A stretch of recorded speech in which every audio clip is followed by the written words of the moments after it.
challenges in DBS are really that we have a very individual brains, very individual courses of disease, and very individual expectations from our patients with respect to the therapy. So what we want here in DBS is stimulate a very specific point in space without stimulating the neighboring structures around the nucleus.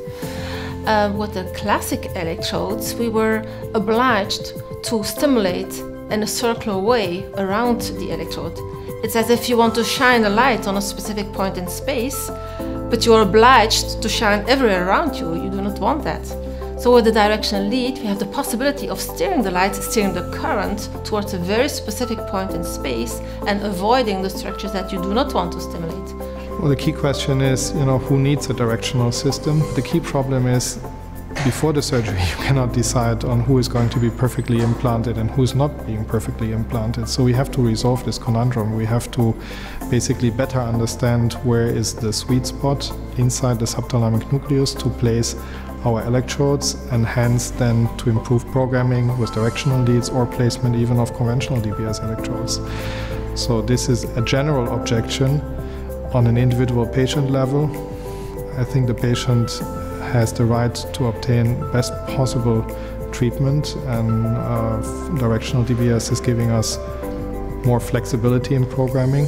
So I would implant direction leads in all the patients, because if it would turn out that it's not really necessary, you can still stimulate with all segments and thus stimulate as if you had implanted a classic ring electrode. So up until now we focused on the lead, but of course the lead is part of the system. The impulse generator, which steers the lead, which gives the current, is as important. And specifically for directional leads, there is a challenge, because the smaller the contact, the higher the impedance. With small contacts in a segmented lead, impedance plays a larger role. So the smaller the contact becomes, the higher is the impedance of the contact, and you will see more variability in impedance between different contacts. If you want to precisely control steering and rotation in a horizontal plane, then you have to make sure that a predefined amount of current is being directed through the different contacts.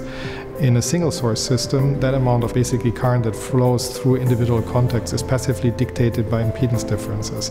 And only an MICC, a multiple independent current control system, which is precisely determining the amount of current that is going through one or the other contact, can give you a full control over the steering effect of a lead.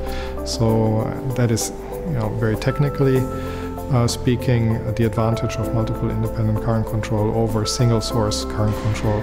So the multiple independent current sources that are typical for Boston have already proven their benefit in the past, but specifically for these directional leads, they offer us more possibilities, because the ring that is divided in 3 segments does not allow us to only steer in these 3 directions, but because of these multiple sources, we have many possibilities on ring, actually about 12 possibilities. So that gives us many more possibilities than only 3 segments.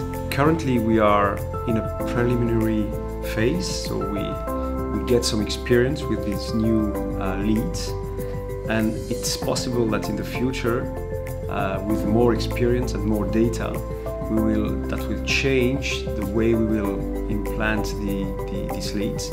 I really think that the real technological advancements since the last 10 to 15 years is the directional stimulation.